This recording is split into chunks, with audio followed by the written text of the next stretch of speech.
2 तारीख बृहस्पतिवार का अवसर, दशमी तिथि विद्यमान है, विजयदशमी के योग बने हुए हैं। ऐसे में ग्रह योग आपकी राशि के दृष्टिकोण से थोड़ा गुस्सा कंट्रोल करते हुए कार्य करने की ज़रूरत है, तो आपके लिए बहुत अच्छा रहेगा। आपके लिए बहुत सारे लोग ऐसे इस वक्त बन सकते हैं कि जो आपके लिए कहीं ना कहीं रास्ते, दूसरों के मामलों में ज़्यादा ना फंसे। आपके लिए ग्रह योग ऐसे बन रहे हैं कि दूसरों के मामलों में ज़्यादा फंसने के कारण से टाइम बर्बाद होगा, हाथ कुछ नहीं आएगा। इस बात का आपको ध्यान रखते हुए कार्य करना चाहिए। तो ये आपके लिए थोड़ा सोच समझ के कार्य करने की ज़रूरत है, तो इसलिए आपको ध्यान रखते हुए कार्य करें। विजयदशमी है, दशम पापम हरति दिशहरा शास्त्र कहता है, और इस दिन अपराजिता का पूजन विशेष तौर पर करना चाहिए। और एक शनि से, जिस प्रकार से हमने कहा ना आपको, शनि को मनाएं। ये शनि को मनाने का दिन है।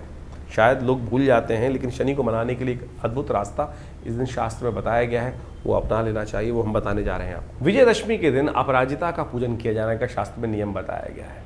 अपराजिता एक बहुत सुंदर पेड़ होता है, बेल की तरह चलता है और शंख के समान नीले रंग के उसमें पुष्प भी आते हैं, और भगवती महालक्ष्मी का साक्षात उसमें स्वरूप माना जाता है। भगवान विष्णु के पूजन के लिए ये पुष्प सबसे श्रेष्ठ माने जाते हैं। और कहा जाता है कि इस दिन जो आश्विन मास की दशमी तिथि, शुक्ल पक्ष की दशमी तिथि को अपराजिता का पूजन करने से एक तो विजय प्राप्ति के योग बन जाते हैं। यदि कोर्ट केस कोई चल रहा है तो कहा जाता है कि इस दिन विजयदशमी का पूजन करने के उपरांत यदि अपराजिता के पुष्पों को पूजन करने के बाद सिद्ध कर अपराजिता मंत्र से सिद्ध कर यदि रख लिया जाए, और तो कहा जाए, और उसको कभी भी कोई कोर्ट केस इत्यादि हो, उसको अपने पर्स इत्यादि में रख के ले जाया जाए, तो वो विजय प्राप्ति के अद्भुत योग दे देते हैं।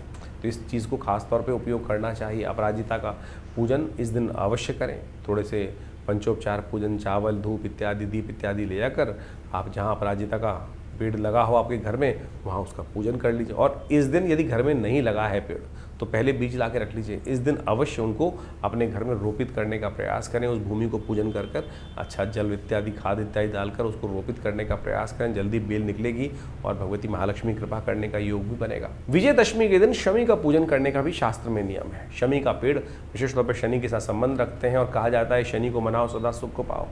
तो इस दिन विजयदशमी के दिन विशेष तौर पर शास्त्र में वर्णित है कि शमी के पेड़ को किसी देवस्थल में जाकर रोपित कर दें, या उस पेड़ की किसी भी जगह में लगा हो तो उसका पूजन भी शास्त्र विधि के अनुसार से अवश्य करने का प्रयास करना चाहिए।